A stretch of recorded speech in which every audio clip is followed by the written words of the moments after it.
take him to Detroit. No! No, not Detroit! No! What day is it? Monday? Oh, Monday! Monday, Monday, so good to me. Hey, it's Monday. Medical. Monday. Changes could be coming to Michigan's marijuana law. A new set of bills now being heard in Lansing. Marijuana is not a drug. And the bills would have major implications to small medical growers known as caregivers. That's some heavy shit, man. Small pot farmers in California say the state is not standing by its promise to protect them. Big companies were supposed to be limited, but some have stacked hundreds of licenses. Stop hitting me so hard. Created a cartel, essentially. You have an industry allowing for businesses to operate like cartels. But it's a Monday. Harm has been done by the fact that we didn't legalize it back then. Oh, I don't know if there's any harm that's been done. There was people getting arrested, there were people getting thrown in jail. I mean, that counts, doesn't it? What kind of joint is this, man? Smoking marijuana all in public. You would think that shit was legal. We the Pistons in the 8, 9, and 9. Oh, bad boy. Just another medical.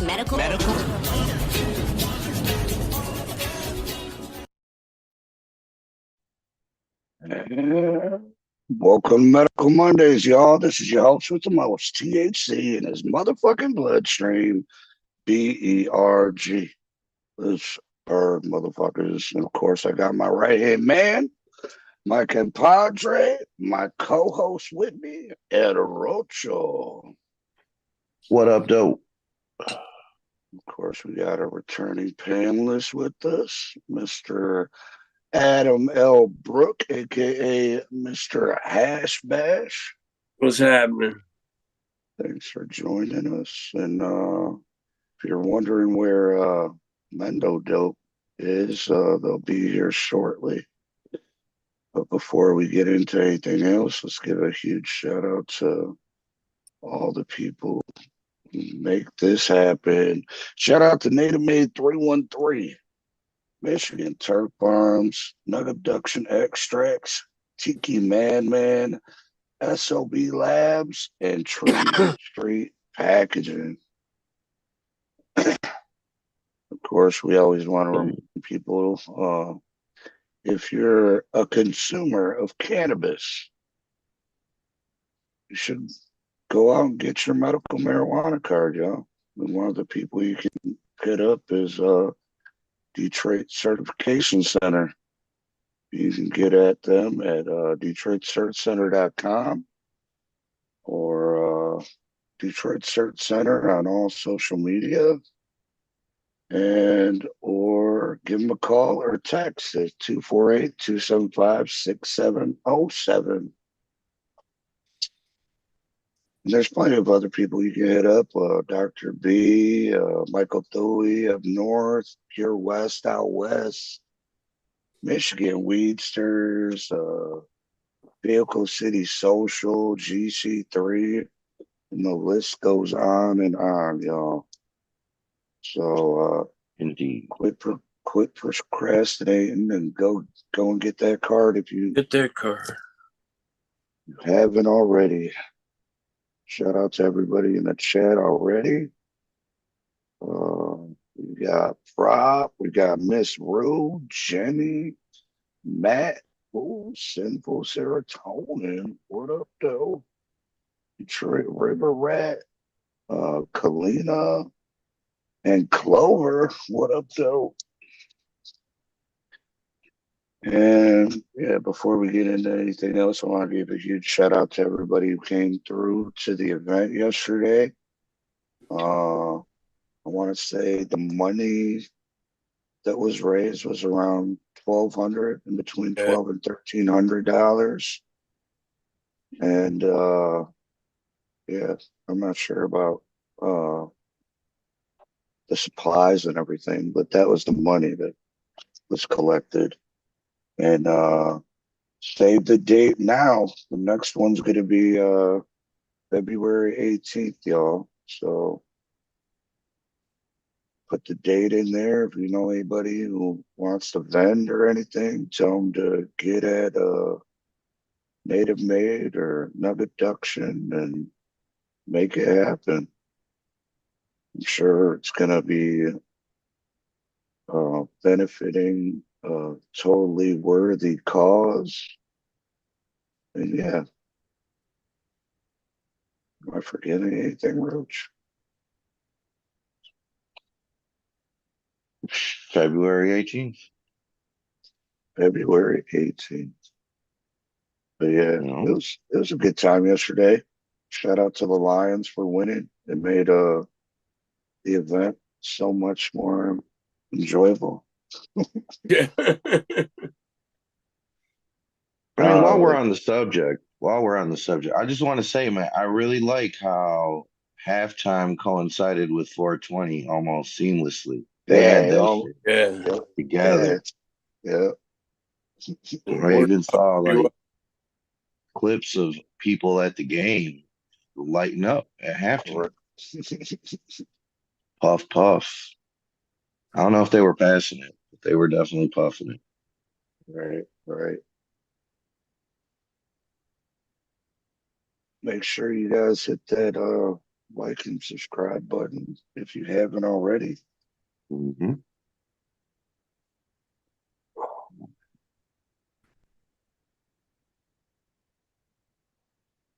Well, here we go, man. For sure. What's everybody smoking on? I'm currently smoking on some Blueberry Z mixed with some permanent marker. Ooh.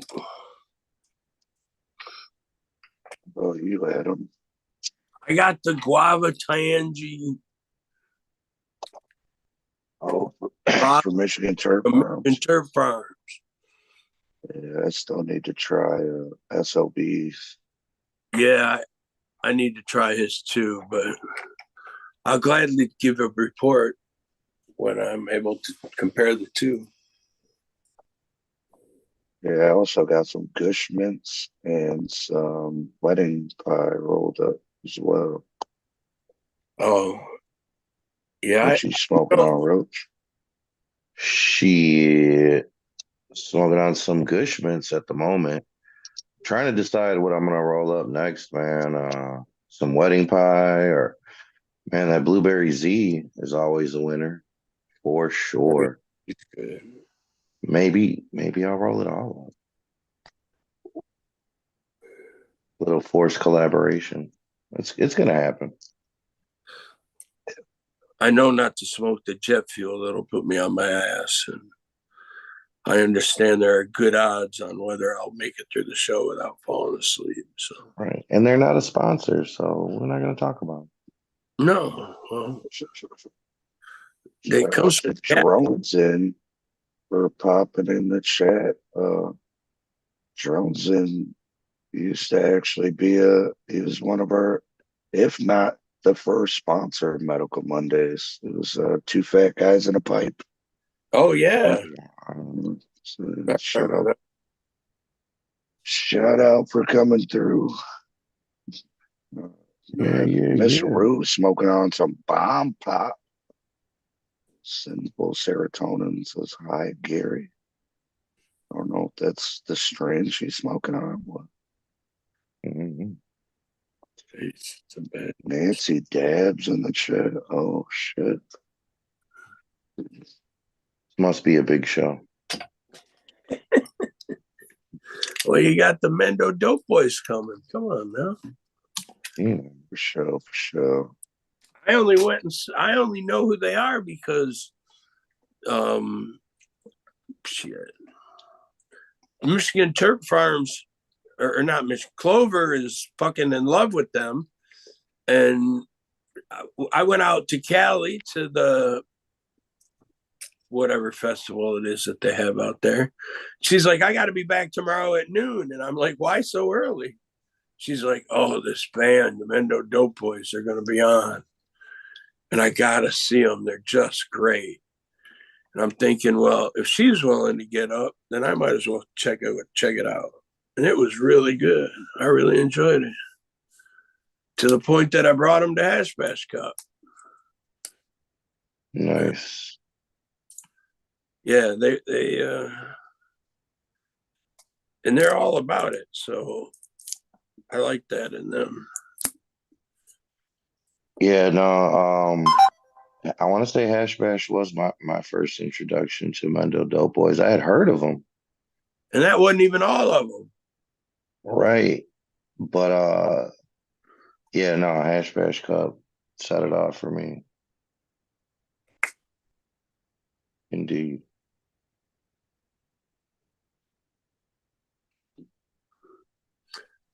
But yeah, they were good. It was, and I like the fact that they came out early in the day. They wandered around. People didn't know they were going to in. Letting them in now, y'all. All right.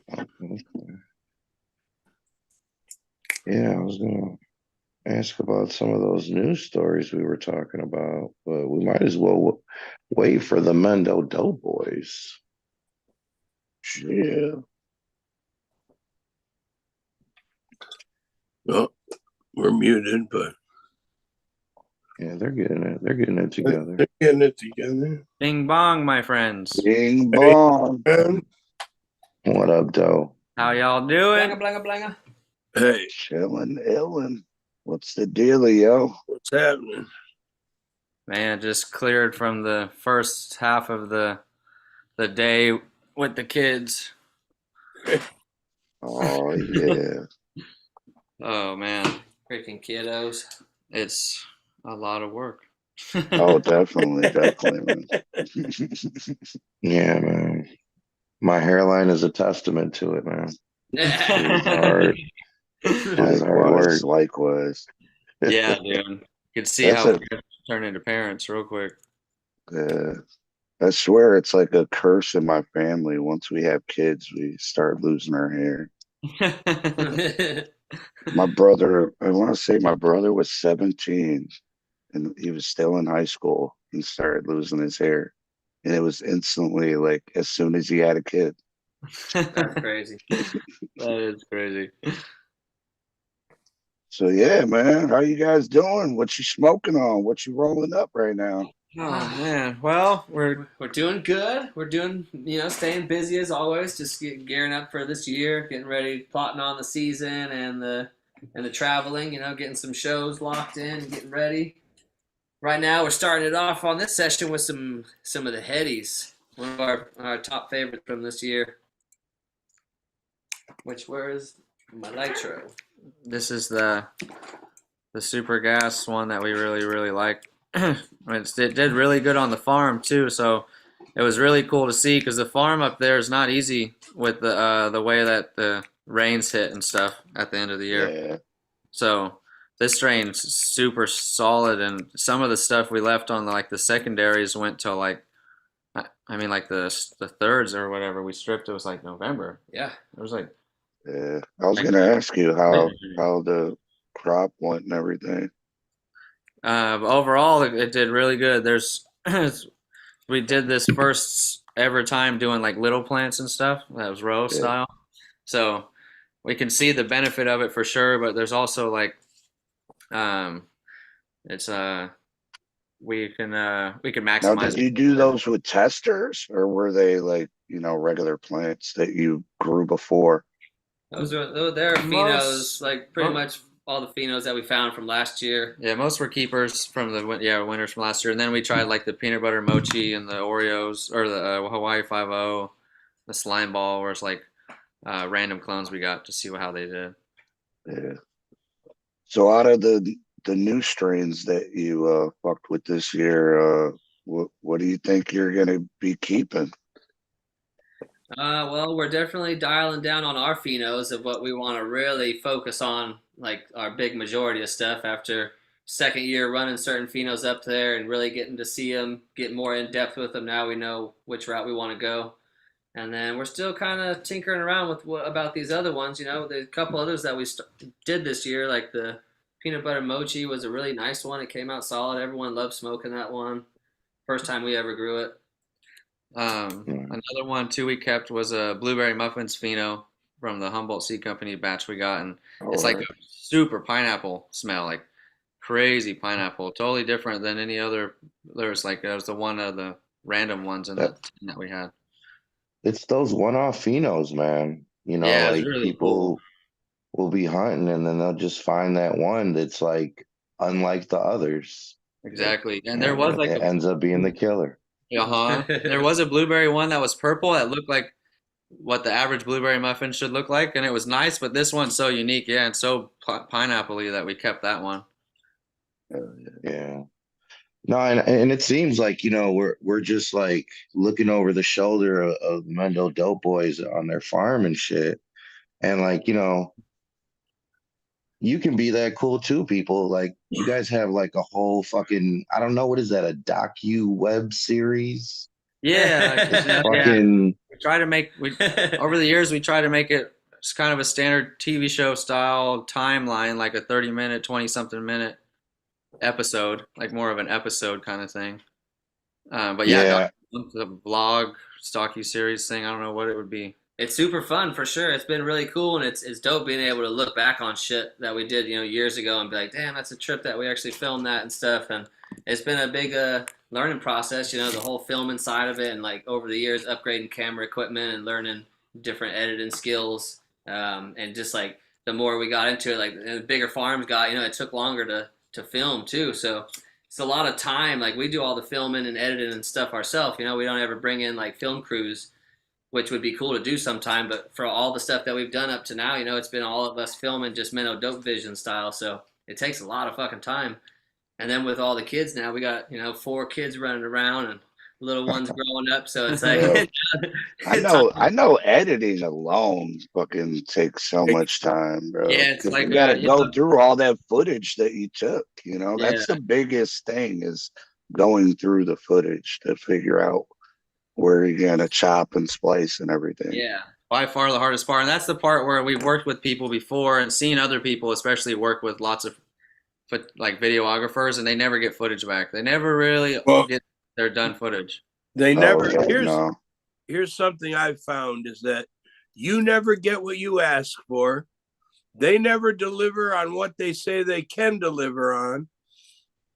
And my policy personally is, when you do a show for me, you hand me the tapes or the cards or whatever before you get that. Yeah, fuck yeah. You don't need it. If I need it edited, I'll come to you and we'll edit. But and I think differently. So I don't want what you want. I want what we want.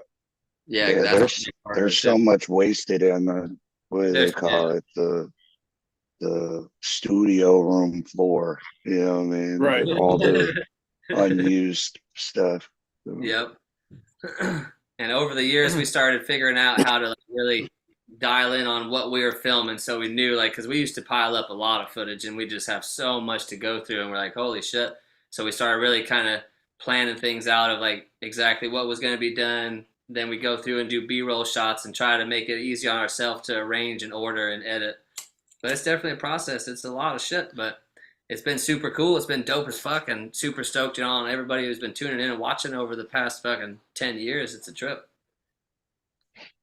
Yeah, man. I wanted to, you guys are doing, and rightfully so, man. First of all, man, hats off to you guys. Congratulations for the sheer amount of work and dedication that you guys have put into the game.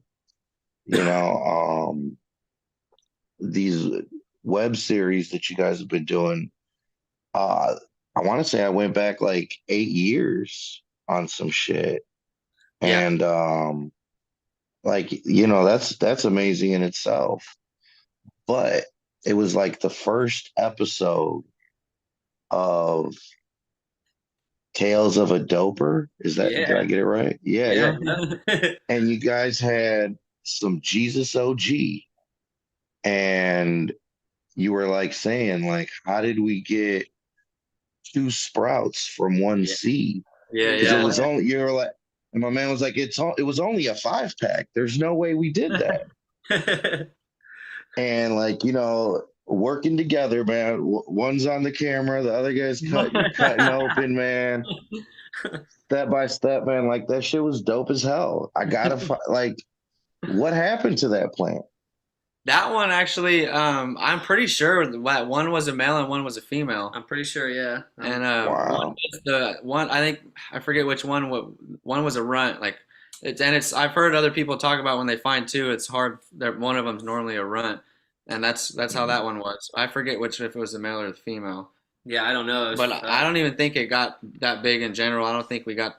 I don't remember anything special from it. Just that beginning of it, just starting, was so trippy. The first time we ever seen anything like it. Yeah, it made for a good video, if nothing else, man. It was pretty dope. Yeah, for sure. That was the first time we ever seen that shit, and I remember we were tripping. We were telling Sub, we're like, dude, we found this seed that had 2 fucking sprouts come out of the one seed. He's like, yeah, I've seen that happen a few times. He's like, it's really rare. He's like, but it does happen. We're like, fuck, that shit is a trip as hell. Yeah, that started the whole Tales of a Doper thing. Yeah, then it kind of we started like thinking like, oh, we should just film crazy random things, and then we just started filming everything for Tales of a Doper for a while. And we talked about maybe trying to kick that series back up sometime too, because we got a lot of footage of on the road stuff and events and different things that we could start putting together and make it dope. People enjoyed it. It was a cool little segment for sure.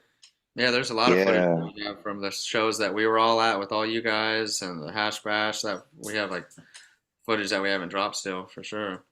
Oh, that'd be dope. Yeah, like I know, man, you might feel like all the moments passed for this and that, but like you guys are huge, man. Like the fans want every little drip of content that you can drop, man. So you got to put that out there, man, when you get around to it. When you get around to it. For sure, yeah.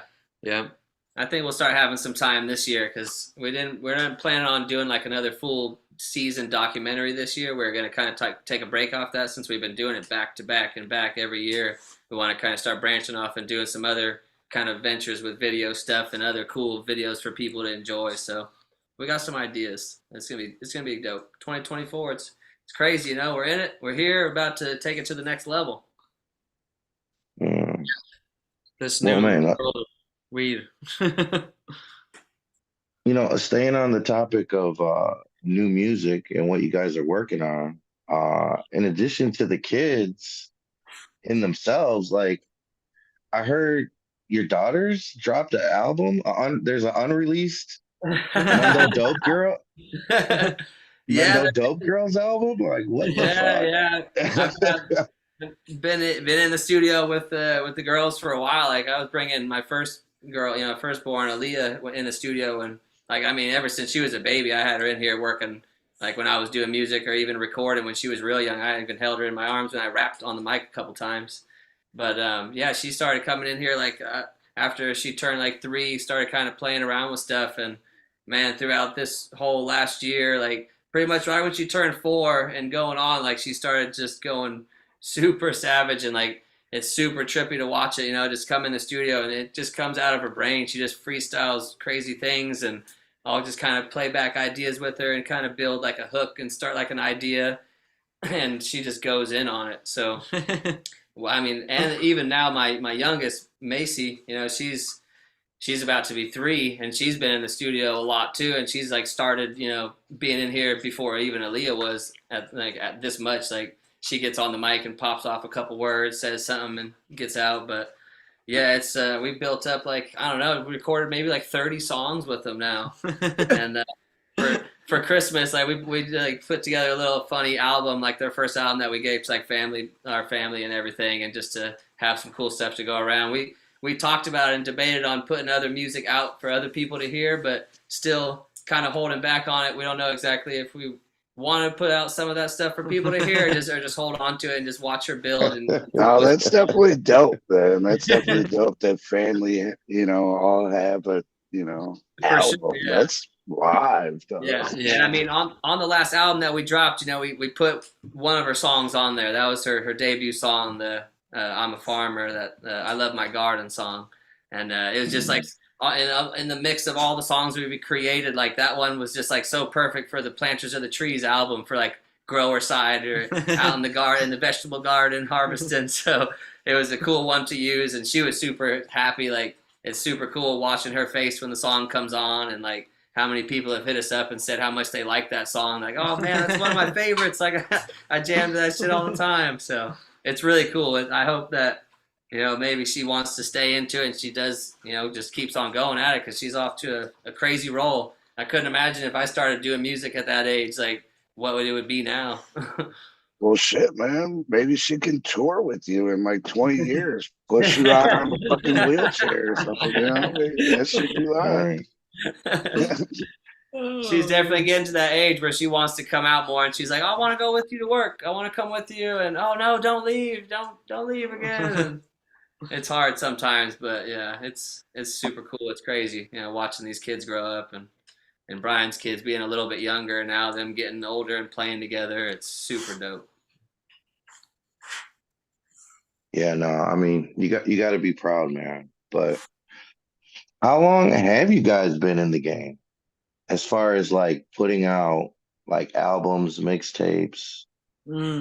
Since 2007 was when we dropped like our first underground album that we like, that we like printed ourselves. We went over like Staples and printed stuff out and like cut it out on the paper cutter there and stapled these little squares together with a few pages in it. And it was called NOYB Boys. That was like the first thing we put together when we first met up with Reek Daddy and started working with him. So there was a lot of songs with Reek on the CD and like a few other homies that we used to rap with at the very beginning who kind of slowly fell out of the groove, and we just kept on going with it. And that's when we really formed like the Mendo Dope group and just stayed at it the whole time since like 2009 we dropped our first like real like album to like the streets of like through a distribution with Reek Daddy on NOYB Records. It came out through City Hall Records through their distribution. So Best Buy and everything, Rasputin's and all the stores and stuff. Yeah. But like we started making music like 2005 when we were making songs, and then that first CD we dropped was after making like slowly starting to make songs, very slow, couple here, a couple there, and then started really making like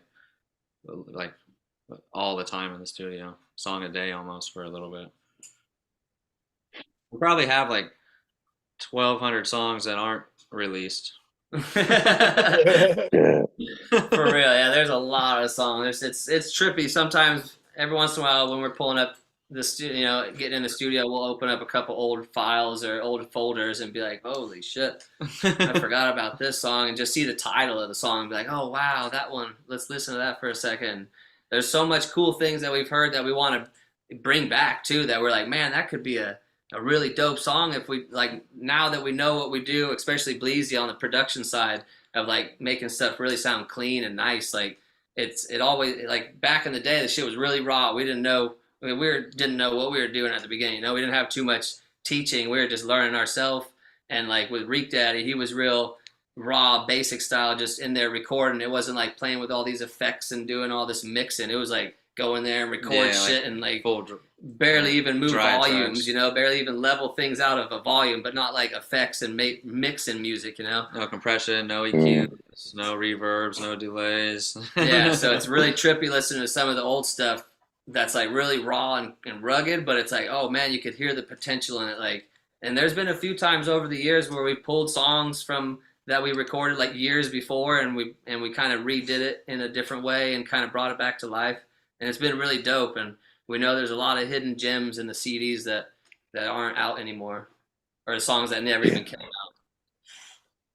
There's got to be, man, because like we were talking a little bit at the beginning, you know, shout out to Clover once again. Like she put Adam on, and then Adam brought you guys the Hash Bash Cup, and you know that's where my mind opened up to Mendo Doughboys. Like, you know, like for real, like, oh, like they're really about that life, you know, and like, oh, he's really saying some shit.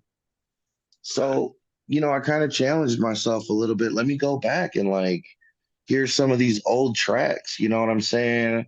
Let me catch Ho-E talking about Wiki Wacky. I like to eat taffy. And it's like, no, it's not fucking happening, bro. Like since like the very onset, bro, you like have been spitting some straight fucking game, bro. That's what's up. Yeah, no, like Berg knows, man. I'm critical of fucking rappers for real. No Like it doubt. doesn't matter, but like, And I'm not gonna say Roach is racist, but no, never, never. but when it comes to white rappers, he's Yeah, real that's critical, fine. man. And he likes some white rappers though. He Yeah, it's does. just But there's not that many of them, and they're very similar. Most all the white rappers have yeah. the same rap flow. Oh He wait, watches. Roach looks like I just he's want to say, upset. He's upset right now. in my own Tell us. defense, I want to say my favorite rapper is a white rapper. Shout out LP. He's been my Yeah. favorite rapper for like 15 fucking years. So Yeah. fuck you, Berg. No, I know. Yeah, I'm just saying, you're super critical, he just man. doesn't You're have But enough. yeah, super Oh critical. yeah, there's not enough white rappers that are dope, so it's just No, like yeah, for sure, fair. for sure. no, I not get facts. that. Especially in Detroit. Thank you, thank you. His dope gets compared to Eminem, anyways. Too. It's not. This ain't a white rapper from Detroit. But yeah, no, like still in the middle of my question. Fuck you, Berg. Like you've been fucking hitting like since the very beginning, bro. Like, the shit is there. Like you can like literally go back and kind of gauge where cannabis legislation is. You know what I'm saying? Maybe you're not outright talking about different legislation, but the content of the music kind of reflects the time. For sure. So I gotta ask you, like, what inspired you? What do what is that energy that you're putting out there, man? Because like that shit is potent, and it's like the way the flow goes, man. Like you're just like it always sounds fresh. It always sounds new, and like. What is that? What are you trying to communicate? You know what I'm saying? Because this shit is fucking a crazy ass fucking flow. Yeah, that's what's up. I really appreciate that a lot. It's a good question. It is a great question. Yeah, I mean, like really, like I guess since back in the day, I loved like all kind of music for sure, but I've always been into like the lyrical side of stuff and like really listening to. I'd memorize people's verses all the time, like, and like we grew up on like some of our favorite artists at like back in high school days, like Mac Dre and Andre Nicotina and Spice One and Sally Cell and these kind of Bay Area cats, along with like the bigger genres of like Eminems and Snoop Dogg's and all these kind of cats. But like we really like I really liked like hearing a lot of like a message in lyrics, to like really soak something up and not just like random rhyming or stuff like that. Like I really like to hear like something made sense or like follow along with a story style. So like gradually as I got into writing and really started figuring out how to like we wanted to go cannabis culture, and rep what we were doing. Like Bleezy was saying, we used to get in the studio and just make song like 1-2 songs every day, just like trying to just work on it and sharpen skills and like write about random ideas, like all kind of anything we could think of. It would be like shit that you wouldn't like even rap about normally ever. It was like it just I just try to come up with that just to really be like a concept style writer of like having a purpose for the song or saying something in it. So like I guess it's just like being influenced by these musicians that we grew up on, like all these kind of Mac Dre's and the way they would say stuff. It was like Dre, like I always in my head I always remember Dre the way he was said. It's not what you say, it's how you say it. So it always hit my brain like sometimes like it's hard to rap certain things, like even like on the cannabis side of like getting into like medical side or like healing. Like it's interesting trying to like be hardcore rapping about a healing plant, but it was like there's a way to say it that would be cool to figure out. And that's what I really worked on that over time and started doing that more and like really dialing in. And like some of the people that we got to work with in the studio, even way back in the day with Reek Daddy, like this cat, Billy Bow, he was an OG from the Crest Side from Vallejo. And I remember in the studio writing with him. And at the time we would just write anything just off the top and just like, it wasn't nothing was concept style, it was just like, oh, just write a verse, come hard with it. And I remember trying to figure stuff out, and Billy Bo was telling me like, start with like a chorus. Like that's what he's like, I start building something like that, like create that concept to then do your verses to make it all come together and make sense, you know? And it was super dope. Like I remember that soak into my head really good back in the day. And then over time, just like another one of our OGs that we grew up with, Trey Jones, he was a rapper out of Santa Rosa. At the time, like we were recording, like this was the early days of recording, and he's like, man, you're really dope. He's like, you're saying some sick lyrics. He's like, you just got to find like your voice and like really how to portray that shit out in your way. And that was another thing that sunk into my head, like how can I really, you know, like emphasize the words or say it in a certain way that's really like flowing, you know, that's dope. Like, so it's like an influence from all these guys that I got game from over the years of being able to work with them and just taking pieces of that into my own way. And my brain's just weirdly crazy of how I think of ideas, and I don't know how it comes up, but it just like ideas start to pop up and I'll formulate it, and it's interesting. And Bleezy, his beats, man, his beats always keep me fucking gassing. Like he gets me excited. I love listening to instrumentals and new shit. And like when we get in the studio and he starts making something, it's like something clicks in my head and it instantly starts going. And these days it's like I'm just trying to like level up even more and more and try to really just pushing to try to get better, you know, like I want to get to that next level of musician, you know, like of really being like spot on with everything, you know, from the production side, the lyrical content, the ideas, and just how we do it. Like, so just really just pushing ourselves and just trying to, you know, be as dope as the people we looked up to, you know? Yeah, no doubt, man. Like that answer was like perfect because like that's exactly what's going on. Everything you just said, man. Because like I said, I was going back listening through the tracks, and it's like this motherfucker is going. And it's like, you know, but he doesn't sound like who does he no, he doesn't.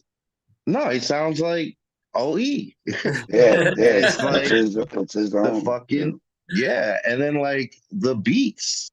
You know, you're next, homie. You're next, bro. Because like I can hear like this is an older song, but that shit still plays like right now though. Yeah. You know what I'm saying? It's fucking hard as fuck. So I know it's like all the weed y'all smoke. It's a huge part of it for sure. It's very inspiring and creative. Right. And like, you know, obviously there's the brotherly bond, but what drives a song, or what can you name for us a song where you felt that like you guys really did go 50-50 on it, but do the lyrics push the beat, or does the beat push the lyrics? Like, what are you thinking when you're building the beat? Like how your brother's going to spit on it, or how you're going to make him spit on it? Because that's how this beat is.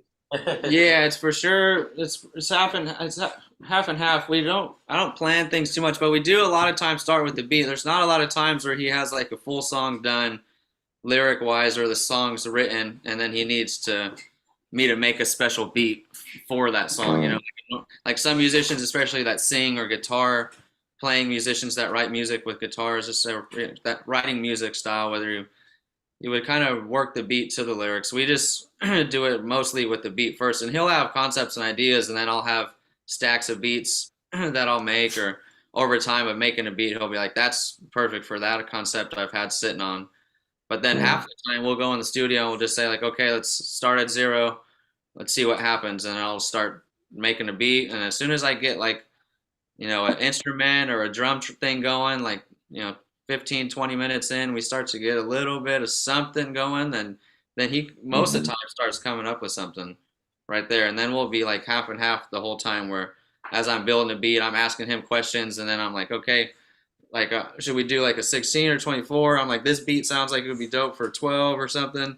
So write a 12, I'll do a lot of co-producing with him. I feel like where I'm asking what I want from him too. And then I'll also, like, a lot of times through the years, like, I'll really push him too to do as much crazy shit as possible and try to just get him to be savager at whatever, like more similes or more metaphors, or people are doing this, or let's try this out or whatever.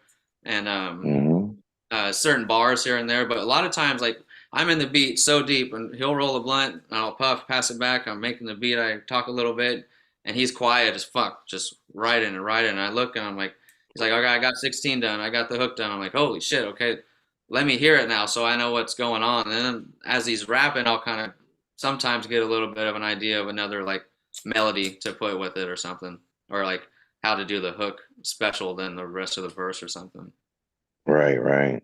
So it's super collaborative most all the time, unless we're like with Planters of the Trees. I did a lot of beats in at my house where I had another studio set up, and I had the Logic program on the Mac, and we've always had Reason on the PC. So then I wanted to mix up the CD and kind of get more futuristic noises and more updated shit with Logic, where I could have, because we haven't had internet also in our studio for days. So like our studio's like Pro Tools 10 with the old Reason. Like we don't have it like super brand new up to date shit when it drops all the time. When we keep our shit off the internet like all the time. So then with the other studio, I was able to go crazy, make a bunch of beats, and I'd send him like 10 beats, and then he'd start writing, and he'd be like, okay, I got 3 songs done. I got 4 songs done now. And I'm like, oh shit, okay. Then we start recording them in like batches. Yeah, for the Planters album, it was a trip because like compared to like the first Planters album that we dropped in 2013, like that was like a mix of like songs that we had recorded prior to like putting that CD together, and like ideas that we had. So it was kind of like partially already built in a way.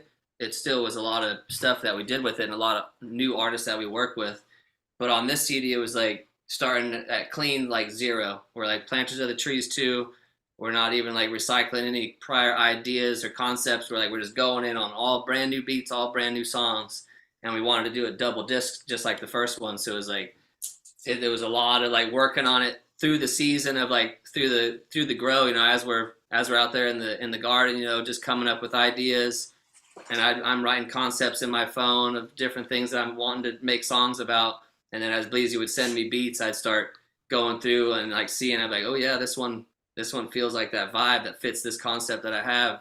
And I start to build that. Or I'd be like, oh, I'm not feeling this beat sometimes. Like, and that's what's cool about us, like how he's saying, like trying to push me up on like lyrical stuff or try to get me to go harder on certain types. That's what I do with him on the beats. Like, at the beginning, I'm like, no, I'm like, what the hell is that? I'm not feeling that. He's super raw sometimes. Scratch that shit. There'll be hella times, especially because when we're making beats together and we're starting to scratch, and he has to hear what a beat maker does to get somewhere sometimes, you know what I mean? There's sometimes it flows, you know, 50, 20 minutes, we have a groove, and then it can be built in an hour or two. But then sometimes I'll struggle. You gotta be super critical though, you know, like you can't be oh yeah, that sounds good, and it's like, you know, there's too many men out there. And we try not to be like overly critical, but we have to be pretty picky now, yeah. And it has to be super dope. And for this CD, yeah, we had to make sure that every song was super raw. This CD was the one that we had the most ideas and like beats that didn't get used, I'd say, because we really started from scratch. So it was like you could tell this was made for the CD, and these didn't get used, and this did get used instead of like previous things laying around here and there. But like, yeah, sometimes we'll make a song, and I'm like starting a beat, and it's like I'm starting something. He's like, "No, that sounds stupid or that's whack," and I'm like, "Dude, just wait! Like I'm telling you, this is like it'll be dope once I get the other part in it, and I layer this part, and then I do the fucking ghost effect, and I reverse it. I'm like, just give me some time. It's not super dope right off the start all the time, dude." Let me cook. It's it's the brotherly love, man. Brotherly love. But throughout the years, I feel like we've always also, he gets better at lyrics, and then I'm behind in beats. Then I get better at beats in a way, then he's got to catch up again. So we've also done throughout the years this like, just upping each other, like trying to competitive. Trying to like. I mean, it's good to push each other, man. So yeah, it's fun too, and it's like we never gets like when sometimes there'll be every once in a while where we don't even make a song. We'll come in to make something and it just didn't work. Very rare, but it will happen sometimes, and yeah. And we won't be like super mad. We're just like sitting there like, what the fuck happened tonight? We wasted 4 hours. Stupid ass didn't do nothing. Beginning of a song and you didn't write nothing. I'm like, dude. Yeah. No, I'm not clicking. I do graphic design, and I'm super critical of myself. And bro, I'll spend like 5 hours on a project and just scrap it and like start from scratch. Yeah. Yeah. And I mean, there's a lot of beats I've spent hours on too that we still haven't used, or one just for the CD alone. There's beats, like 10, 15 beats that didn't get used, and so much instrumentals I've made that we're sitting on that will never get used probably too, that are just piled up from years and years ago. So much work, yeah. And we've heard other people like Eminem and shit make like 150 songs to pick the 12 they put on the CD. It sounds ridiculous because I know there's a lot doper songs that didn't get used too, or the ones that we like. There's like 1 or 2 on a CD, and there's probably a bunch more that didn't get used. It's so weird how you pick, what songs to choose for a CD.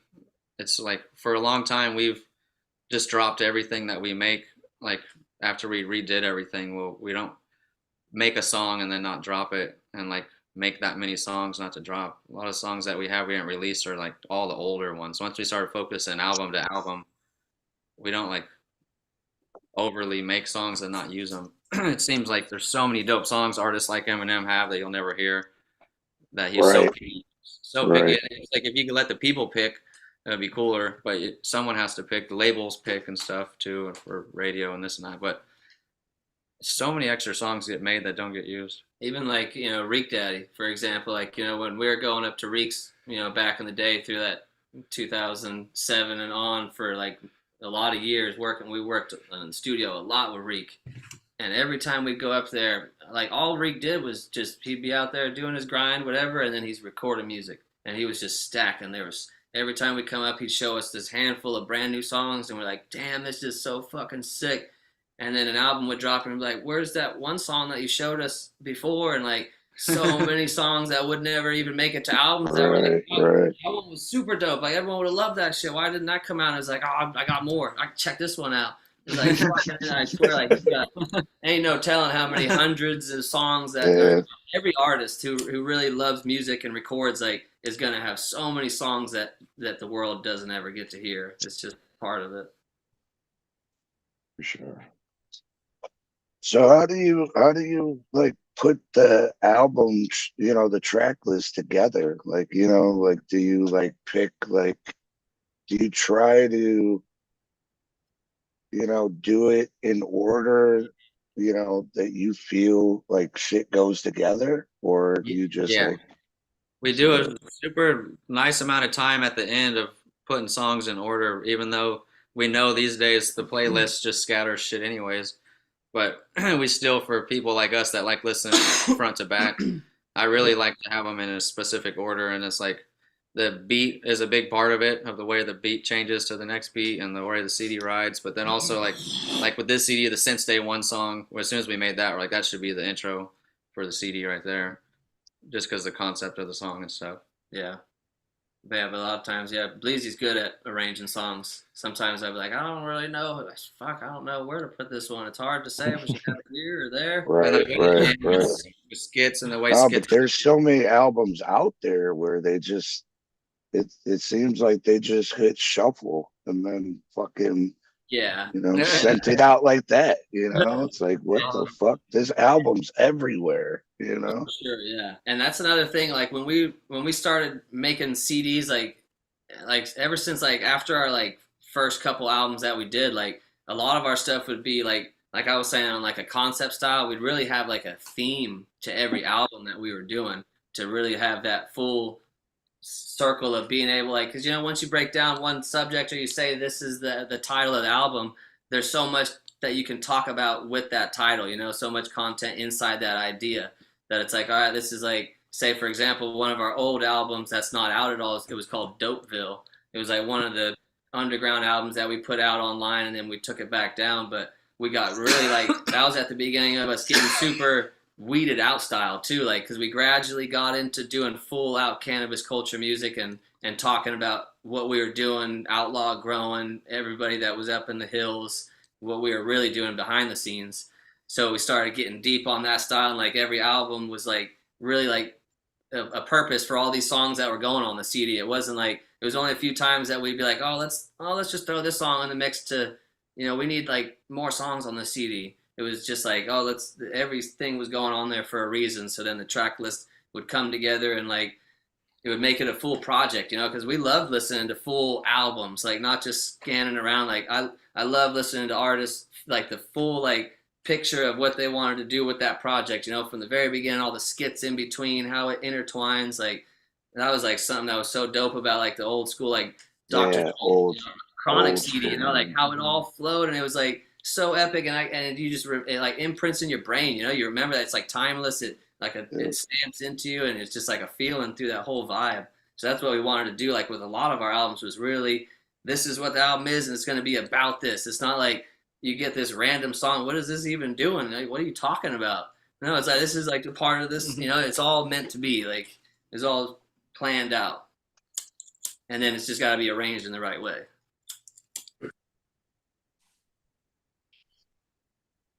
Well, damn, man. You know, it seems like you guys are making like pretty unique music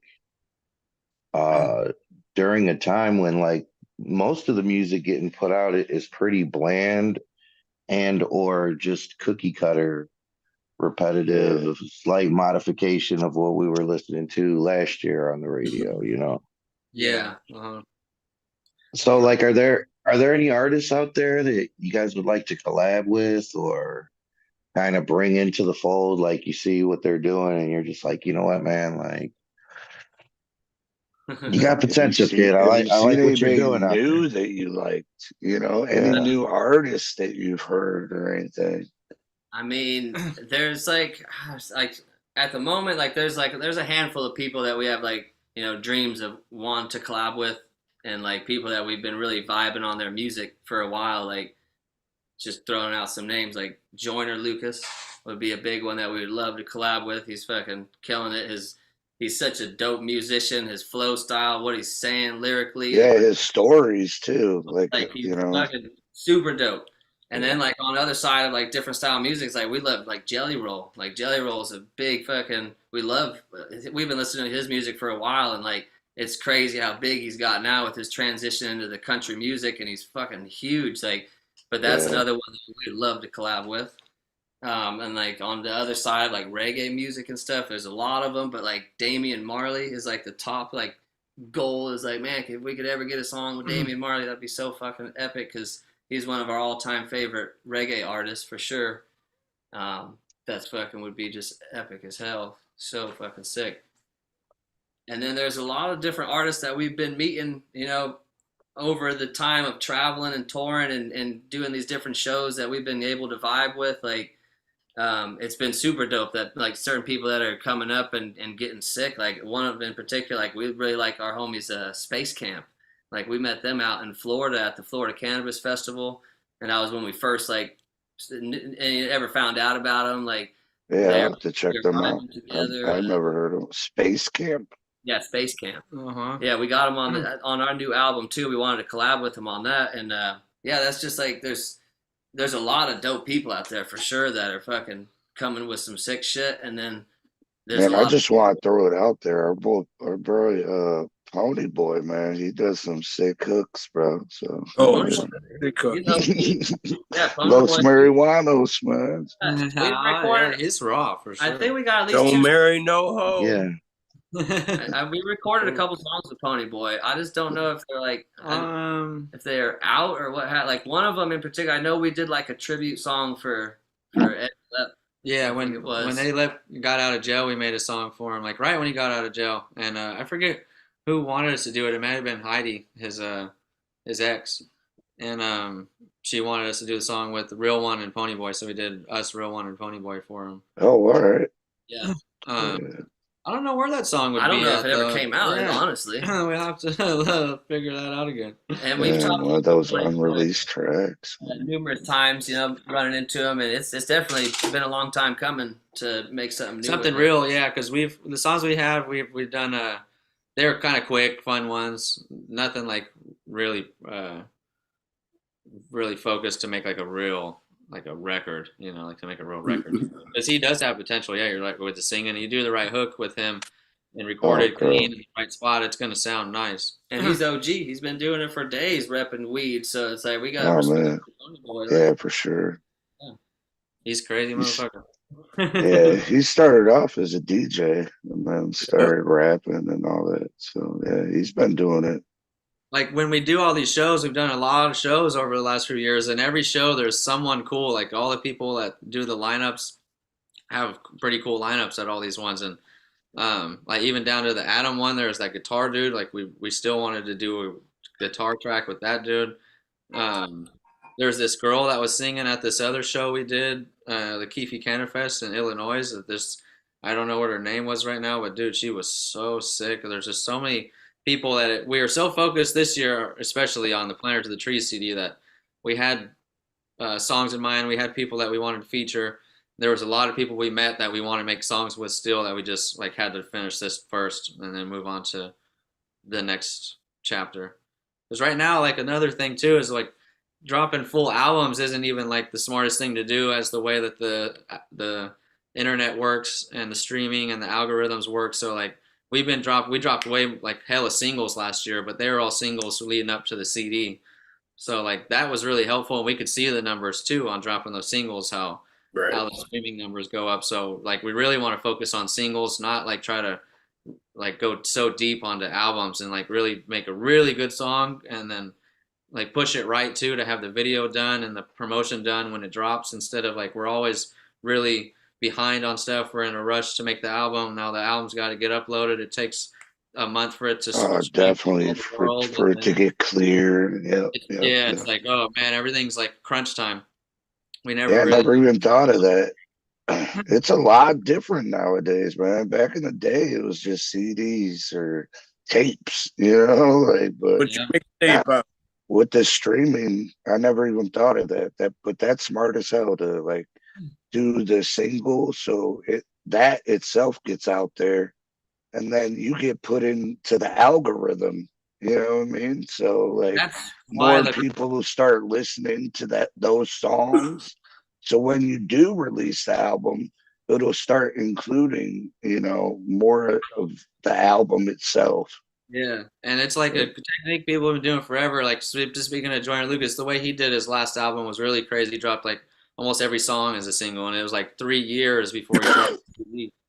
And it was just like so much singles, and all those singles were big songs with big videos, and it was like so much before the album dropped, which really it's really cool to do that, but it's also kind of weird. Like when you get the CD, it kind of sucks, you get like 1 or 2 new songs, you've already heard everything. Right. But it's also like really smart, and even to not drop them as an album afterwards, just to drop singles is like another thing that we're going to be doing, just trying to drop like collab singles with people. And it's another thing too, like trying to get different bigger artists, because it only takes one song to really pop. Like you do one song that's finds its way to everyone and goes viral, then that changes our whole numbers on the way that the algorithms work. It changes the way we have our catalog built. So it's like it only takes one right now, and it's crazy to see what's big, and all the cookie cutter shit that they do it on purpose because it clicks into the algorithms. It's all about algorithms, and the way that the similar song clicks into another similar song, and even just like not even that, it's so deep. The computer's so smart, it knows like the vibe of the song. It puts together the instruments that are in the song to play another song next to it with the similar instrument, but it's also got to be recorded at the certain frequencies and levels at these studios that are like super technical. So like there's a reason why these big songs get played next to each other, is there's very similar hidden things you don't even fucking realize going on with these songs, let alone you already know it's similar, but you don't know what's similar about it sometimes, besides that, what you know, the first thing you hear. But it's weird, dude. It's really crazy. For us, we've been so underground. We've only done one album at like a professional studio. We've done all our albums ourselves in our home studio, and then we've recently built like a way better studio. So like this CD was recorded in our like newer studio that we've been building on. And then before that, we had all these years doing Live in the Gardens. So we had like we grow our studio 3 or 4 year gap of like needing a studio time. But that was so much fun. Yeah, it was worth it. Yeah, it's super fun though. It's crazy. The weed game's very similar to the music game now too. So it's like it's very both the industries are cutthroat now, and both industries have a lot of similarities to it. So it's it's cool to just have something to do forever. That shit's never gonna end. And it's making new songs is always fun to bring something brand new. It's cool just doing new things, not repetitive things. You're muted, Roach. I was gonna say, man, just keep doing what you guys have been doing, man, because it keeps getting better, and you definitely have like the Mendo dope sound, like you can tell. Thank you. Fuck yeah. We work with hard You know when you're listening to it, and you know, like I said, man, I'm critical of rappers, but like I'm critical of the beat too, man, and like there was a couple of times where I heard the little fucking steel drum at the beginning, and I was just like in my mind, like, fuck. And then it's a banger, like, you know what I'm saying? Like that shit fucking hits, like it is that little steel drum shit that I really don't fuck with, but then I fucked with it anyways, man. Yeah, And that's like, that's the real fucking definition of art, man. Like, it makes you step outside of yourself. So yeah. Thanks, guys. Like, fuck Hell yeah, yeah, we're man. glad that the music is great, man. we're glad you guys are can dig it. Keeps us motivated for sure.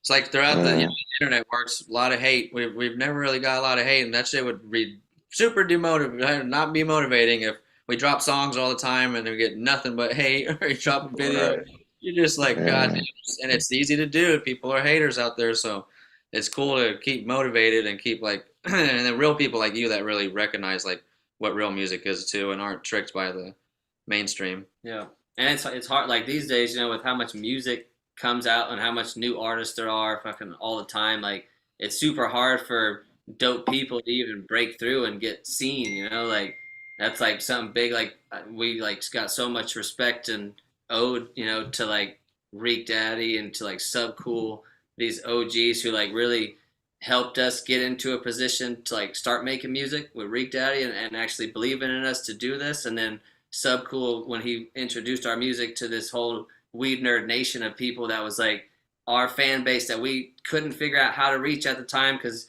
we were in this whole other lane of working with gangster music, doing this other shit, coming up with our whole own lane of this crazy cannabis music, but it wasn't like the spot for it exactly. And then Sub helped put us on this platform to get us seen and actually start the ball rolling.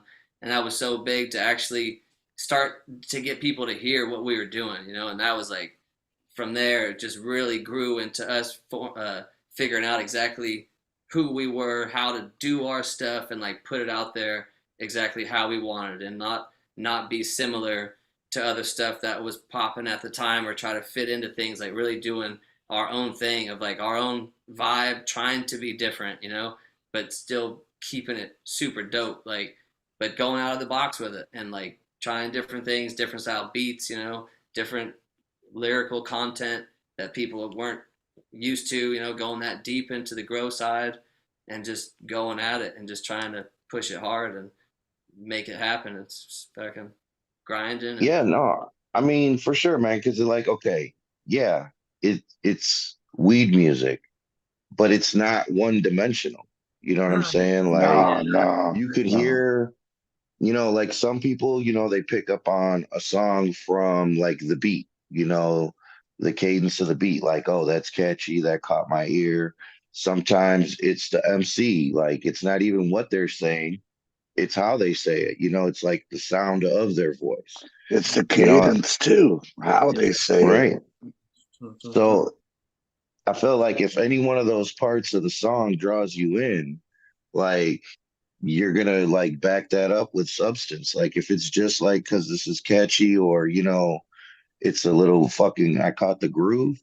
Like once you actually listen to the song, like you're smarter. Like some shit. At the very least, you've got somebody else's perspective, man. Because like very good at like painting the picture, man. It's a beautiful thing. Fuck yeah. Yeah. Hell yeah. Thank you. Yeah, it's crazy how it's like the amount of songs that we've made. It's insane to think how many bars that is, or how many verses that is, how many words it is total. And he's got a lot of them saved because he did, mostly it's always on paper. So there's like shoe boxes full of written. It's like it's so crazy. Yeah. I'm still waiting on that track that was unreleased where you called people out. It was that Oh, quote. we did talk about it all the time, huh? I know. We never sent that to you? No. Okay, well, yeah, what the hell? We're in this. We have internet in the studio now. We'll send it to you tonight. We'll jump on it because we're gonna do some stuff out here. There's a few songs over the years, not a lot that we've recorded, but there's a few that we were like, we just can't put this one out. It's not the time. Yeah. I won't release it, man. I want to hear it though. I want to hear it. I got plenty of unreleased people's music, bro. Like seriously. There probably I don't know if there will be a time. I feel like there is going to be a time one day where we'll be like, fuck everyone, and we'll just go drop like the ultimate fuck you album, for like all the shit that we would think to hate on, but we try to be very positive, and companies that we don't like, or things we don't like that we've seen in the cannabis industry, and really go hard. But y'all know there's a lot of people that can get called out, Yeah, bro. I feel like if I could make a suggestion, man, just to throw it in the ring, you know what I'm saying? But like you need to make some diss tracks about state representatives so people know who these motherfuckers are and can get mad about it too. Because like I don't know who, yeah. But like if you hear it in the song, you're gonna be like, oh, my motherfucker, that's my motherfucker. All right. Rapping that verse earlier, that's the motherfucker. Yeah, that's the motherfucker from my state, So man, that would be a fucking great fucking song. Yeah, that's a good one. That would be good. Speaker of the House. Be good there. Speaker of the House in Michigan, who got caught taking bribes. What was his name? You remember his Rick name? Johnson? Yeah, Rick Johnson. Yeah, no, man, you should just do like a politician diss track, man. Yeah, just like bro. all 50 states, all 50 states, we coming for your asses. What's your blood clot? Politician. Call it politician. Out of here. Yeah, that'd be a hard one for sure. I like that. No, because that's something that's that's impactful right there. That's exactly like you're saying, like to really say some shit where people are like, oh, what the hell is this about? And they'll get them thinking about it more and realizing more what's going on. Like, yeah, these are the kind of people that are fucking us that you don't realize. Yeah, no, I mean, and that is the key, man. Like, the stuff that was going on here in Michigan, it was because the reps were getting rattled. Their phone lines were getting blown up. Their offices, I mean, not blown up, but the phone lines were getting blown up. And that made them make the right choice when it came to that vote. And I feel in other states, like they don't have that same fervor that like, California or Michigan might have, man, but they need to. We'd be a lot further along, Yeah, you guys are for sure at the top of like staying active and doing shit. I don't think it's more than Cali, probably. I mean, we're out here, man. We see y'all. Yeah, it's really dope, dude. Because it's so crazy, dude. This shit's such a joke. I can't believe it's so crazy that all of us just know that we're just being joked around, and it's cool that the times have changed with the internet's helped everything too, where everyone sees through the bullshit. There's the news can't trust anymore, and it's finally just about over with. But damn, what a crazy thing.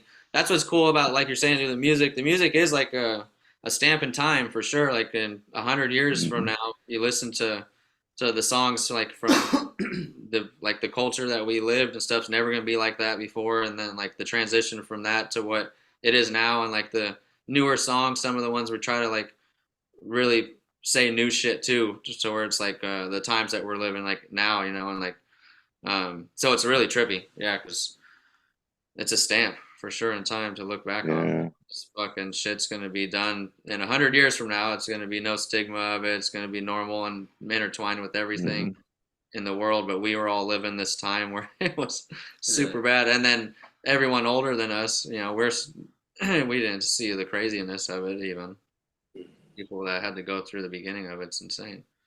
And other states crazier than our state. Other countries way crazier than our country.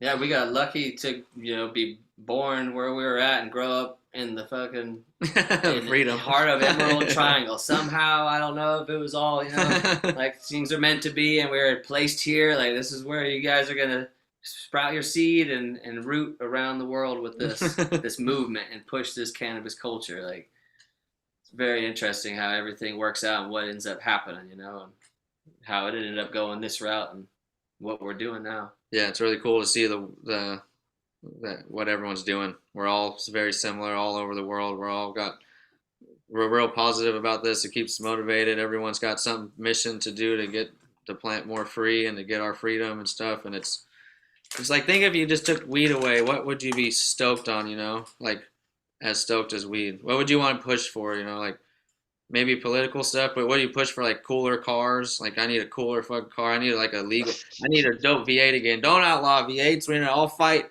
to get like V10s. We need a V10. What are you talking about, dog? There's nothing like weed. Like weed it keeps us so busy. We're so busy because of weed, and we love it so much. And since it's like in the position it's in, we fight for it, and it's so crazy. Yeah, I mean, but a lot of people are busy, man. But like the weed, man, you're busy with a positive output. Yeah, that's the difference. Weed, it's just like a really cool thing to be busy with, and it's like without that, it'd be a big void in all of our lives to not have weed. A push for a bullet train. Yeah, we'd want better guns in Cali for sure. I'm talking about a bullet train. I was thinking bullets in general. I'm like, man, if it wasn't about the weed, I'd be like, oh, Cali, we're screwed over here, man. But at the same time, I don't know. It's a huge issue. There's a lot of reasons why we don't need dope guns either. There's too much fucking retards out here, but. Right. Yeah, so what are your guys' feelings about them changing the scheduling to, Schedule 3? I've seen a couple things about it again, but I see things here and there, and then it seems like I don't pay attention every single day about. Yeah. But why? What's the new news now? Is it closer? I mean, they just keep on advising the DEA to do it. The DEA just keeps coming back, telling them it's up to us if we're going to change it or not. We'll let you know if we're going to do it. Maybe one day. It's just like a pissing match right now. Yeah, I mean, I feel like the biggest danger with that is that it gets a true medical classification. Yeah. And then it would fall under the FDA, you know what I'm saying, and the DEA. So it's like, how many of Uncle Sam's little grubby fingers can he get into the pot, Yeah, and it might even backtrack shit. They said too, huh? That it's yeah, definitely. Yeah, it would trump especially like possibly all the state laws. Companies. Yeah, that's a problem. But yeah, it's so crazy. There's a lot of people, especially in Cali, even more. I mean, Cali as a whole, for sure, maybe more than everywhere else. We really want it to be fairly legal to sell out of state. Cali's like everyone in Cali thinks everyone wants Cali weed, no matter where you're from. Like no one's gonna want to buy when you can buy out of state weed. You'd want to buy Cali weed. So we all hope for that. But I'm scared that we're fucked either way. That when that happens. Is it really going to be profitable? What is the next triple tax they're going to add to that? Excise out of state tax, and what's then you're saying about the real medical side of things and FDA approval things and testing differently. It's really crazy. It goes really deep. And sun-grown is so fire, but sun-grown's also not perfect. You know what I mean? Like when it gets to be perfection and medical grade, sun-grown needs to be turned into something. You'll never be able to like have flowers pass for any sterilness.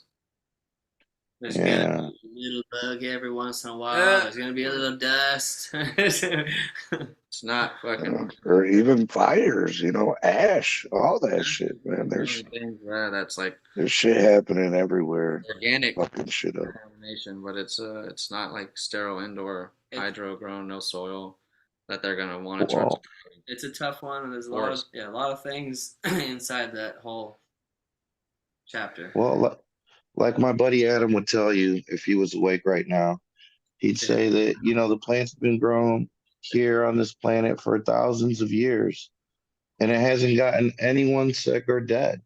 There's not one body from that cannabis. Now, So now that there's ever laws, no one ever you can't overdosed. just make cannabis deadly because it's not. Even in, you know, conditions where it's open air and like you said, those little bugs, some dust, some weird rain, whatever it may be, it's still not going to kill you, and the people Everything in who, the category, in the third category, can kill you. Yeah. yeah. It's like just like legalization, we need it, as a whole long road scheme of things. But it's the in between side of what we deal with as like us being in the culture is we're always going to get fucked on the transition. It feels like, but for the average everyday person, for the people that are sick, it's so helpful and it needs to be moved along. Yeah. But it sucks so bad for all of us. Yeah, no, I mean, people who have autoimmune issues, who have concerns when it comes to the purity of their cannabis, have this conversation with their caregiver. Their caregiver is aware and wouldn't, pass something on to them knowingly. A lot of people, they're making RSO, they're getting it tested, they're handing it out, they're making it happen. And, if people that are in need or under those conditions and they don't know where to go or who to go to, we should have a system that helps them to get that access, the legislation, the testing does none of that. If there was some way that it was conducive to actually helping patients, I'd be all for it. But the things that really need to happen aren't legislated. And, due to like people's goodwill and compassion, like these things are happening regardless. But they've never happened because there was a law for it. I've seen caregivers and just home growers jump through hoops to try to stay compliant with local regulation, with the laws here in Michigan. And in no real way, shape, or form did it ever enhance or improve the cannabis or the relationship between the patient and the caregiver. For sure, yeah, that's very true. Yep.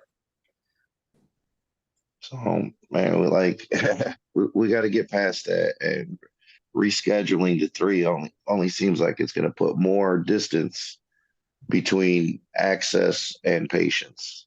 That's the shit I don't like. Yeah, for sure. That makes a lot of sense. It's fucked up.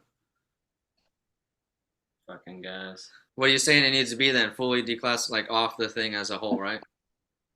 Oh, definitely. Yeah. Is there only 3 levels to it? Like schedule 2, 1, 2, 3? That's the far it goes.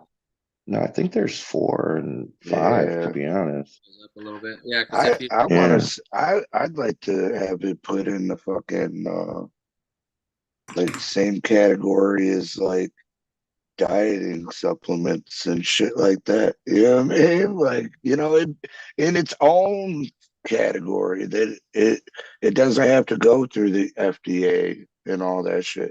None of that has to. Because most of that stuff is natural plant-based supplements. You know what I mean? Like, different creatine, all that shit's legal, So Yeah. Yeah, it's so fucking crazy. Yeah. I mean, I would say that the federal government needs to just decriminalize it and let the states do what they're doing. But Yeah. the states aren't really, doing the right thing either, man. We need like an upswell of the people to come through and like make some stuff right, like the stuff that we all know should be there that isn't, like automatic expungements, getting people's, back together from, Yeah. the war on drugs, what it actually was. There's over 1,000 people that are screwed. Yeah, still in there wondering what the hell's going on. Yeah. Well, there's five classifications. So, the first ones are drugs that are high abuse risks, but and they have no Medicinal accepted value. medical use in the United States. And that's what cannabis is right now, or as the government likes to call marijuana. And everyone else switched to cannabis to make it sound Yeah. very Yeah. and I don't want to call it dope for sure anymore. We're sticking with dope. No, like I got asked in Canada if I was on that dope, and I was like, "Fuck no! What the fuck you talking about?" He was like, "Oh, I smell it on you." I was like, "Oh, you're talking about weed?" Yeah, Yeah, I smoked it before I got here. I didn't bring it with me. I'm not that dumb. Like, come on, man. That's just so funny. That's like some real legacy shit, huh? People used to call it dope. That's what it was. It was just dope. Old I was ass. like, "Oh, dope, that ain't dope where I'm from." Like, Yeah. It's so funny. yeah, man.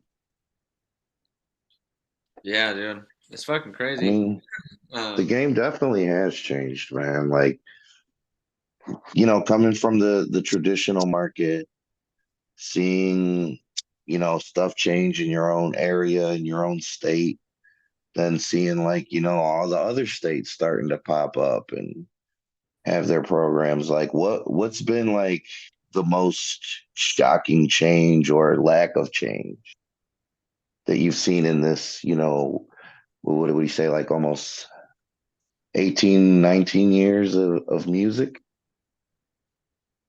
Oof. I mean, because you guys aren't a day over 25, so just as far as the music's concerned, and those past years, man, what do you think has been the biggest change, or like the change that you didn't think would happen?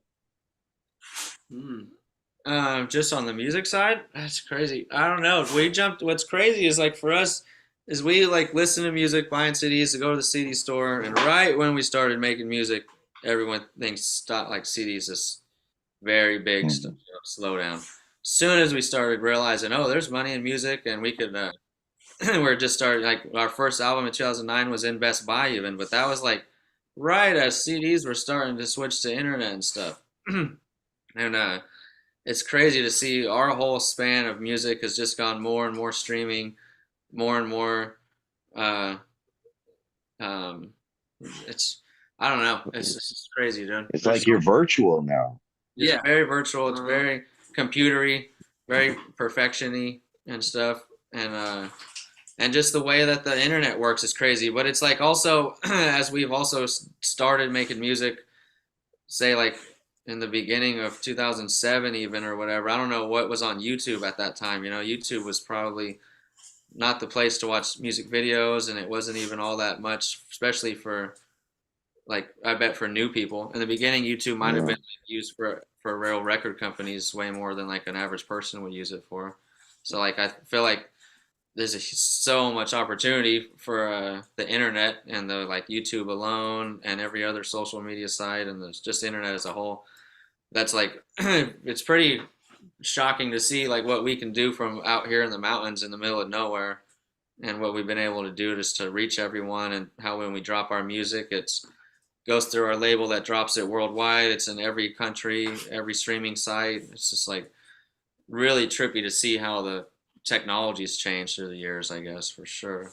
Yeah. And it started Yeah, as no. a bad thing, and then it kind of is kind of for the best for us in the mountains. Not living in, we'd have to live in LA and fucking be signed to a label to probably do even what we're doing now without the internet.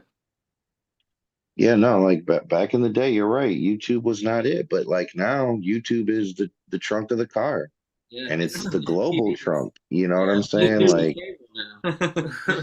when you guys like post your videos, premiering, in days and hours, like the chat is always bumping in there, man. And Yeah, it's like global motherfuckers, man, like yeah, all Yeah, around the bro. world. Yeah. they where they're from. Yeah, greetings from Germany. Here from Australia. It's, Yeah. yeah, yeah, it's Yeah, so insane. no, like you guys are up in the mountains, man, but you're like in our living rooms at the same time too. Yeah. Yeah, it's super trippy how it's cool how the internet has enabled, independent artists to be able to do something with, to find a way to make it happen and put it out there at least as a platform, compared to back in the day, all the artists that we grew up listening to that were big, they were all signed to a label. It wasn't anyone just popping, like very rare, only a few people, back in the day, like shit, like E40 and those guys selling records out the trunk and Too Short and those guys, like that's fucking old school independent grind, fucking. But yeah, it's crazy how we've been able to put stuff to the world through the internet and like really, and because like Bleezy was saying, as the CDs were dropping, as the time we got into music, it was like big record labels and stuff weren't putting as much money as they were into artists. Yeah, as it went, artists were getting shitty deals. Like they started doing those like 360 deals and all this crap to fucking really making it, rough on people who actually got signed. It was fucking not even worth it. I'm glad like it goes both ways. Like it would have been cool if we were a little earlier, if we had the right opportunity to get with the right label to do something, and maybe it would have been way bigger or something could have happened. Or it was better to go this route of full independent and slowly build up to what we're getting to. It wasn't like got on this thing and boom, the next day you're the man. You're fucking overnight. Your fucking shit's popping. You got this big fucking single out everywhere or whatever it may be. So it's cool that we've been able to, get into the game on an independent style and really build up our foundation from the ground up with, us and really having control of all of our shit. Hell yeah. Yeah. Yeah, no, man. I'm sure they tried to swoop in on you guys and take the rights to your likeness away from you and your parents, right? If we But didn't have a couple people helping us, yeah, it could have been some shitty things. Yeah, there's a couple things that passed by in the years of doing things. Rick Daddy though, he started us, and he was, we learned a lot from him, and he was so smart. He's so street, We started off realizing people's bullshit from the weed, and then from him and his personality and his way of thinking and how, he taught us a lot in general. His experiences and everything that we got to soak game from and learn. Yeah, a lot of crazy shit that we've seen and learned. game recognized game, bro. Yeah, we miss him so much. That I wish that he made a couple more, like just more albums that were like people knew about, or just like cleaner albums, or did a couple different bigger songs or whatever. Because he was so sick, but he never got past like a real underground. He had a couple moments where there's some songs people more knew about, but I feel like he was like the most gangsterous rapper that was like almost ever to rap, like more than Ice Cube, more than The Game, more than whoever's a gangster rapper. Like not like I'm gonna have to check him out, bro. Style, but yeah, listen to Rick. You haven't listened to Rick Daddy before? No. Okay, listen to like the Recolation is like a clean one, but there's a lot of features. But there's like we'll send you some links to soak up. Yeah, bro. Yeah, he's like I've been waiting, man. Yeah, put us on, man. We get too high on these damn interviews. Yeah, dude. I don't want to be that motherfucker bugging you. And all Sometimes that you have to. You gotta remind us. You get the pass. Dude. Yeah, hit us up the next day. Like, yo, you didn't send that fucking link. Oh shit. There's one guy right now, dude, that's been bugging. Actually, he's thinking about bugging. He's been wanting his seat order, and Daniel keeps not getting his tracking number. This dude, man. I don't want to be that guy, bro. Man, this dude won't stop. And I don't even get mad, but I'm just like, this is crazy. And I feel bad for him because we keep dicking him around, But it's like, I told him last text, I said, dog, it will come. I said, I promise you. We promise, right? Know that you've probably been dicked around by seed vendors before, but we will get you your seeds. And we will, if they don't come, we'll send you more. I'm like, come on, dog. Give us a break. Everybody's happy you're awake, Adam. He's up. Yeah, I think you lost money, Adam. No, I didn't lose weight or lose money. I didn't There's a pool going or something? He has online betting on if Adam falls asleep on the stills or not. How much was that? We were halfway through, and I think he fell asleep. I don't know what the odds were. Yeah, I don't know if that was the over or the under, but it definitely happened, man. Oh, come on, guys. That keeps it interesting, dude. Every episode, you got some money on this show. Right? Oh, just nod it out for a minute. I know, and that's you feel like revived after that minute too. I bet. Ready to smoke another one. Yeah. I changed your name like 20 minutes ago.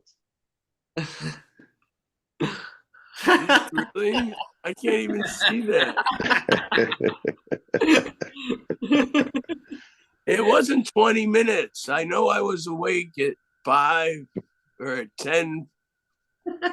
Maybe it was 10 minutes. It don't matter. Confusing us too with the time change. Don't time my fucking sleep. At least I don't snore. Oh, I know. Our homie Johnny, dude, in the band, the guitar dude, he fucking chops logs like a chainsaw in the room. And he's so many times we get these Airbnbs and we got to get him the nice room to get him away from us, because we can't even be close to this guy. And he'll fall asleep on the couch, doze off, and he'll snore. And then we'll be like, dog, you're snoring. I'm not even asleep. I haven't even fell asleep. Yeah, what are you talking about, That's my brother. That's my brother, man. Just imagine waking up to Berg screaming your name through the. I know. Just making sure you're alive, man. What the fuck? I didn't do there it was a this few time. times I was concerned. There was a few times I was concerned. Like, Man, he's not his getting chest up. moving? Is he still breathing? Gotta zoom in. Right. Oh, man. Put him on the big. Everybody's like, he's alive. He's Yeah, so far so good, man. Yeah, because it's 10. What is it over there? Almost 11? 11 o'clock. Been up Just about, 11 man. o'clock, kids. Woo. Yeah. no. Once again, man, we appreciate you coming on and chopping it up with us as always, bro. Yeah, guys. It's good talking to you again. 2024 starting it off with a bang. Hell yeah. Yeah, look forward to hopefully seeing y'all sometime this year, coming out your way and coming vibing with y'all, doing something. We'll see what kind of things pop up out that way. Yeah, definitely. We got to ride our bike over there. For sure, man. That was gonna be my hope, man. That if you guys hit the road, man, that the road passes through fucking Michigan, bro. Yeah, should. It Definitely Definitely always should. cool shit going on out there. It'll be something. Yeah, every time we came out there, it's been hella fun. You guys are always a blast to hang out with, always fire weed to smoke. So look forward to it every time. Man. So where's the rest of the crew, man? The band? Yeah, Blatt and Trevor, man. Those cats are wild, man. They're out there at their spots, It's I wish we were all closer because we'd be fucking Oh, you could have sent them the link, man. Oh, that's yeah. Let's do that. Let's do that next month. Let's do another one. Next time, let's get everybody All out right. here. No, that'd be dope, man. That'd be dope. We could do it at Trevor's house. Also, we could do it separately. It'd almost be easier separately than doing it all together, anyways. Probably. Bro, we've had motherfuckers on here in their car, bro, as they're driving. Yeah. I'm like, man, I don't Yeah. want to get killed for YouTube or anything. That'd be cool to have us all on here separate screens too, instead of us all in a group together, kind of taking turns that way. We'll hear some Oh, Johnny's yeah. stories. Oh, We'll man, get it together, man, for sure, for sure. Okay, yeah, let's do that. All right, man. All right, my G's. Shit, man. You guys have a good night. Let's get some. You as well, man. Thanks for coming, man. Fuck yeah, guys. Oh, yeah, man. Continued keep success, going. homies. Yes, man. We'll send you guys some music, some links, some extra videos in the behind the scenes. Oh, yeah. There you go. Definitely, man. Dope. All right, y'all. All right, man. Peace. All right, well, hey, we got to do the sponsors and stuff, I know. too. I don't know if they want to stick around for that. We got a whole. Oh, no, I'm high. I thought you were about to end the show. I'm like, hey, man. Oh, no, I wasn't ending the show. Because here in Michigan, we want to remind people to go out and get your medical marijuana card, man. Definitely. One of those man. places is who, Roach? Man, you know where it is, Berg. The Detroit Certification Center. DetroitCertCenter.com or Detroit Cert Center on social media, man. If that's too much for you, 248-275-6707. Give them a call. You can even text. It's quick, it's easy, and it's empowering, man. What the fuck? Get those cards. Stand up. Give us the political leverage we need to move forward. Give yourself the protection you deserve and that you should enjoy as a Michigan citizen. Not only is Detroit Certification Center one of the places that'll help you do that, there's plenty around the states and people that you can just ask in your own community or out here. Vehicle City, GC3.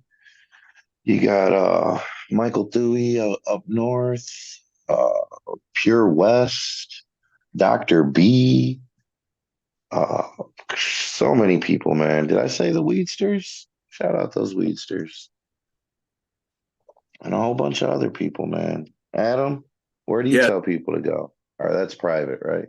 No, Dr. Boosteen used to work at the Dab House. He was the ganja doctor, but he's out on Orchard Lake 13. There's plenty of people you can get your fucking card. Yeah. Go out and get that card, bro. You know what? There's a list of people coming up, man. I think if you ask each and every one of these sponsors, they'd know where to go. So let's keep that energy going. Throw that sponsor list up there. And not only do we appreciate them for sponsoring the show, but they can help you get a card too, man. They know where to go.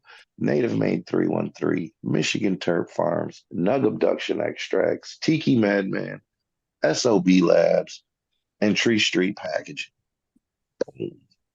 Oh. Oh, yeah. Man, this was a fun show tonight, man. Definitely. Even if Adam couldn't stay awake, man. I've been awake, I'm telling you. I know I was the whole show. And if you're around Detroit or even in Michigan, and make it to the Detroit area around, what was it, February 18th? February 18th. Yeah. Mm-hmm. Stay tuned on IG. I'm sure we'll have more info next week.